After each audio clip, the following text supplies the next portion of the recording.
سورۃ النساء کی آیت نمبر 9۔ الحمدللہ وکفی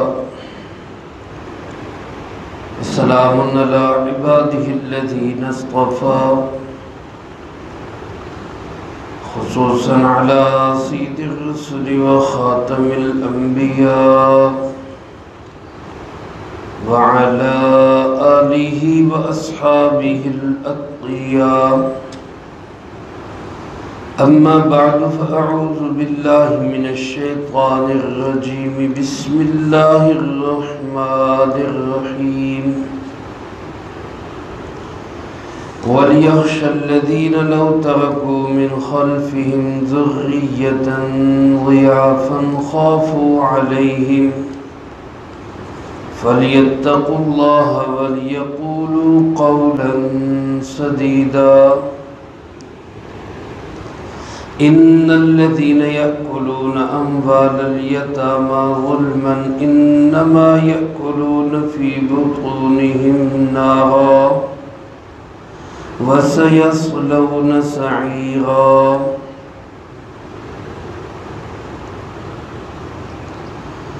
وَلْيَخْشَ الَّذِينَ، اور چاہیے کہ ڈریں وہ لوگ، لَوْ تَرَكُوا مِنْ خَلْفِهِمْ، کہ اگر وہ چھوڑ جائیں اپنے پیچھے ذُرِّيَّةً ضِعَافًا، کمزور اولاد، خافوا علیہم، جن کے بارے میں ان کو ڈر ہو، فَلْيَتَّقُوا اللَّهَ، سو اللہ سے ڈرتے رہو، وَلْيَقُولُوا قَوْلًا سَدِيدًا، اور درست اور بھلی بات کہو۔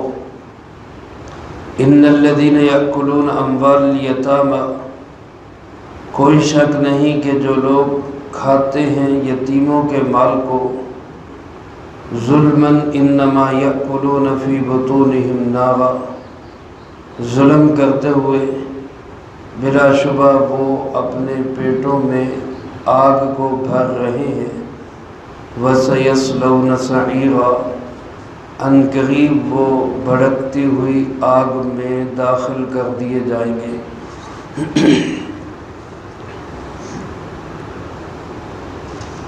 ان آیات مبارکہ میں سے پہلی آیت مبارکہ میں اللہ رب العالمین نے ایک بڑا خوبصورت اصول بیان فرمایا ہے دین کے ہر معاملے کے اندر، بالخصوص اس معاملے میں کہ بات چل رہی تھی کہ تقسیم وراثت کے وقت اگر کچھ وہ لوگ بھی آ جائیں جو محروم وراثت ہے تو ان کو بھی کچھ نہ کچھ دے دیا کرو تاکہ ان کی دلجوئی ہو جائے، اور کوئی سخت بات یا کوئی درست رویہ یا غلط بات کہنے کی بجائے اچھی اور بھلی بات کہا کرو۔ اس کے لیے اللہ پاک نے فرمایا کہ یوں سمجھو کہ تم مر گئے، تمہارے پیچھے چھوٹی اولاد رہ گئی، تمہارے یتیم بچے رہ گئے، اب تم کیا سوچو گے، کیا تصور کرو گے کہ میرے بچوں کے ساتھ کس طرح رویہ رکھا جائے؟ جو رویہ تم یہ سوچتے ہو کہ میرے یتیم بچوں کے ساتھ رکھا جائے، وہی رویہ تم دوسروں کے یتیم بچوں کے ساتھ رکھو۔ یہ ایک ایسا زبردست اصول ہے جو جناب محمد کریم خاتم النبیین صلی اللہ علیہ وآلہ وسلم نے بھی حدیث مبارک میں ارشاد فرمایا، اور اس کو ایمان کی تکمیل ارشاد فرمایا۔ ایمان کی تکمیل، ایمان کامل کیسے ہوگا؟ تو حدیث مبارک کا مفہوم ہے ان تحب لأخیک ما تحب لنفسک، جو تو رویہ اپنے لیے پسند کرتا ہے وہی رویہ اپنے بھائی کے ساتھ اختیار کر۔ اگر تو سمجھتا ہے کہ میں کسی جگہ پہ جاؤں تو لوگ میرے لیے اٹھ کے کھڑے ہو جائیں، تو بھی اپنے بھائی کے لیے اٹھ کے کھڑا ہوا کر۔ اگر تو سمجھتا ہے کہ میں کسی جگہ پہ جاؤں تو لوگ مجھے عزت دیں تو بھی اپنے بھائی کو عزت دیا کر۔ اگر تو یہ سمجھتا ہے کہ لوگ مجھ سے محبت کریں، میری بات کو سنیں، تو بھی لوگوں سے محبت کر، ان کی بات کو سنا کر۔ اگر تو یہ سمجھتا ہے کہ میرے بچوں کے ساتھ پیار محبت کا تعلق رکھا جائے یا میں مر جاؤں میرے بچوں کا لوگ خیال رکھیں، تو آج تو بھی کسی کے بچوں کا خیال رکھ۔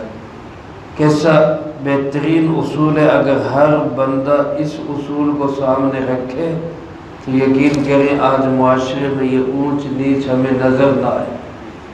لیکن ہم اپنے لیے تو ہمیشہ اچھائی کو پسند کرتے ہیں، اپنے لیے ہم چاہتے ہیں کہ ہمیں عزت دی جائے، ہمیں احترام دیا جائے، ہمیں محبت دی جائے، ہماری بات سنی جائے، لیکن دوسروں کو ہم یہ عزت اور ریسپیکٹ اور یہ رویہ دینے کے لیے ہم تیار نہیں ہوتے۔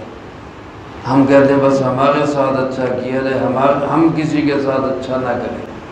اللہ پاک فرماتے ہیں کہ جو لوگ یتیموں کے ساتھ غلط رویہ اختیار کرتے ہیں ان کو اس بات سے ڈرنا چاہیے اور یہ سوچنا چاہیے لو ترکوا من خلفہم، کہ اگر یہ لوگ اپنے پیچھے چھوڑ جائے ذریۃ ضعافا، کمزور اولاد، خافوا علیہم، جن کے بارے میں خدشہ ہو کہ وہ ضائع ہو جائیں گے، اپنے آپ کو اس کی جگہ پہ رکھ کے سوچو کہ میرے بچے یتیم ہو جائیں تو میں کیا خواہش رکھتا ہوں کہ میرے بچوں کے ساتھ کیسا سلوک کیا جائے۔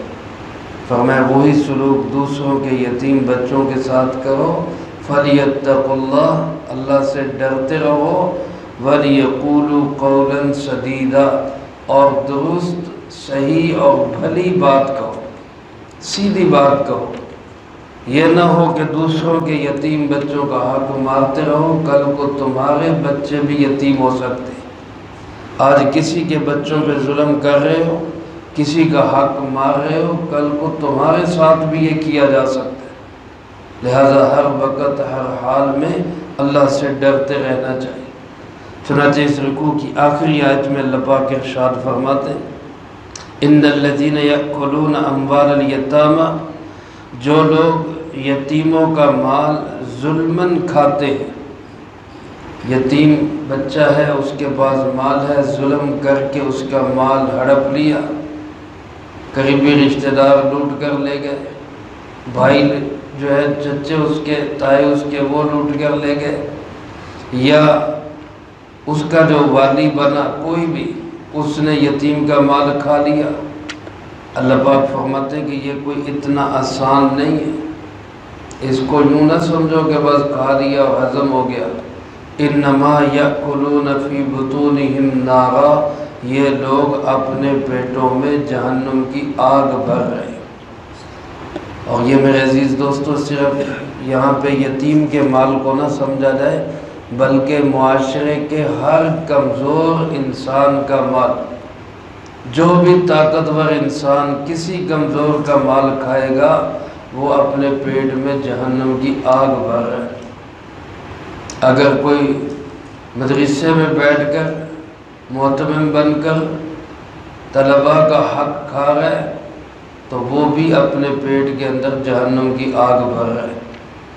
جتنا اس کو شریعت نے اجازت دی ہے اس سے زیادہ اگر وہ اپنے مفاد کے لیے کچھ کرے گا تو وہ سوچ لے آخرت میں اللہ کے ہاں حساب بھی دینا پڑے گا۔ اگر کوئی سرکاری افسر اپنی کرسی پہ عہدے پہ بیٹھ کر لوگوں کے کام آنے کی بجائے رشوتیں لے رہا ہے، وہ بھی لوگوں کا حق مار رہا ہے۔ وہ یہ نہ سمجھے کہ جناب میری کوٹھی بن گئی، میرا بنگلہ بن گیا اور میرا فلاں بن گیا، بلکہ وہ جہنم کی آگ اکٹھی کر رہا ہے۔ اگر کوئی حکمران اپنی کرسی پہ بیٹھ کر پبلک کے مال کو اپنی ذاتی جاگیر سمجھ کے کھا رہا ہے تو وہ یوں نہ سمجھے کہ جناب مجھے کوئی پوچھنے والا نہیں۔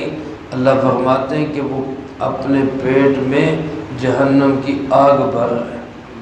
میرے محترم دوستو، یہ آیت مبارکہ صرف یتیموں کے مال کے لیے نہیں، یتیم کا ذکر تو اس لیے کیا کہ وہ بیچارہ تو بے بس ہے، اپنا بدلہ بھی نہیں لے سکتا۔ علماء نے لکھا ہے اسی طرح جو بے بس، مجبور، مقہور لوگ اس طرح ان کا مال ان کا کھائیں اور ہڑپ کریں، وہ سمجھ لیں کہ وہ اپنے پیٹ میں جہنم کی آگ بھر رہے ہیں۔ جس طرح آج ہمارے حکمران ظالمانہ ٹیکس پہ ٹیکس لگاتے جا رہے ہیں اور بجلی کے بلوں میں عوام کا، پبلک کا کچومر نکال رہے ہیں، تو وہ یہ احساس رکھیں کل کو مرنا بھی ہے، یہ اپنے پیٹ میں جہنم کی آگ جو بھر رہے ہیں یہ نکالی جائے گی وہاں۔ اللہ پاک فرماتے ہیں وَسَيَصْلَوْنَ سَعِيرًا، ان قریب ان کو جہنم کی کھولتی ہوئی آگ میں، بھڑکتی ہوئی آگ میں ان کو جھونک دیا جائے گا۔ اللہ پاک ہم سب کی حفاظت فرمائے۔ میرے محترم دوستو، بندہ تھوڑا کھا لے، حق حلال کا کھا لے، سادہ زندگی گزار لے، حق حلال کی زندگی گزار لے، وہ کامیاب ترین انسان ہے۔ ہمارے سامنے نمونہ حضرات صحابہ کرام رضی اللہ تعالی مجمعین کا، بالخصوص حضرت سیدنا عمر فاروق رضی اللہ تعالیٰ عنہ 22 لاکھ مربع میل کا حاکم۔ یہ ہمارا پاکستان تقریباً 7 لاکھ مربع میل ہے، یعنی 3 پاکستان ہوں تو حضرت عمر کی حکومت بنتی۔ اتنی بڑی لمبی چوڑی حکومت، اور جسم پر پیوند لگے ہوئے کپڑے تو ہیں پر کردار پر ایک بھی داغ کا چھینٹا نہیں ہے۔ یہ حکومت جو اللہ کے محبوب صلی اللہ علیہ وسلم کے تربیت یافتہ لوگ کر کے دکھا گئے۔ آج ہم یہ دعا کریں تو شاید ہماری یہ دعا بھی اس قابل نہیں ہے کہ قبول ہو کہ عمر جیسا حکمران اللہ نصیب فرما دے۔ ہم اس قابل ہی نہیں ہیں۔ ہم تو یہی دعا کرنے کہ اللہ کو طالبان جیسا انسانوں کا ہمدرد حکمران ہمیں نصیب فرما دے۔ یہی بڑی غنیمت ہے، جو اپنی پبلک کو خوش کر رہے ہیں، حقوق دے رہے ہیں، ان کا خیال رکھ رہے ہیں، اور اللہ ان ظالم درندوں اور بھیڑیوں سے اللہ ہمیں نجات نصیب فرما دے، جو 75 سال سے ہمارے ملک کو نوچ رہے ہیں اور لوٹ رہے ہیں۔ اللہ پاک ہمارے گناہوں کو معاف فرمائے اور ہمیں اچھے اور نیک عوام کا، اسلام کا، دین کا خیال رکھنے والے حکمران اللہ پاک ہمیں نصیب فرما دے۔ ہم معاشرے میں اپنے اختیارات کی حد تک، جہاں میرے وسائل ہیں، جہاں تک میرا ہاتھ پہنچتا ہے، وہاں تک میں اپنا بھی خیال رکھوں کہ میں کسی پہ ظلم نہ کروں۔ اللہ ہم سب کی اس سے حفاظت فرمائے، جو کہا سنا اس کو زندگی میں لا کے دوسروں تک پہنچانے کی توفیق عطا فرمائے۔ اللہم انت السلام ومنک السلام، تبارک ربنا وتعالیت یا ذا الجلال والاکرام۔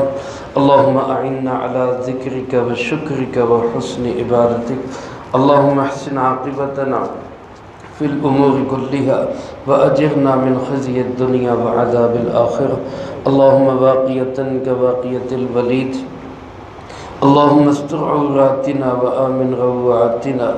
اللہم انا نجعلک فی نحورہم ونعوذ بک من شرورہم۔ اللہم اکفنا بحلالک عن حرامک واغننا بفضلک عمن سواک۔ اللہم اکفنا کل مہم من حیث شئت ومن این شئت۔ رب اغفر وارحم وأنت خير الراحمين، رب ارحمهما كما ربياني صغيرا۔ اللهم ربنا هب لنا من أزواجنا وذرياتنا قرة أعين واجعلنا للمتقين إماما، رب ارحمهما كما ربياني صغيرا۔ يا مصرف القلوب صرف قلوبنا على طاعتك، یا مقلب القلوب ثبت قلوبنا على دينك۔ اللهم طهر قلوبنا من النفاق وأعمالنا من الرياء وألسنتنا من الكذب وعيوننا من الخيانة، فإنك تعلم خائنة الأعين وما تخفي الصدور۔ اللهم ربنا تقبل منا إنك أنت السميع العليم وتب علينا إنك أنت التواب الرحيم۔ صلى الله على النبي الكريم وعلى آله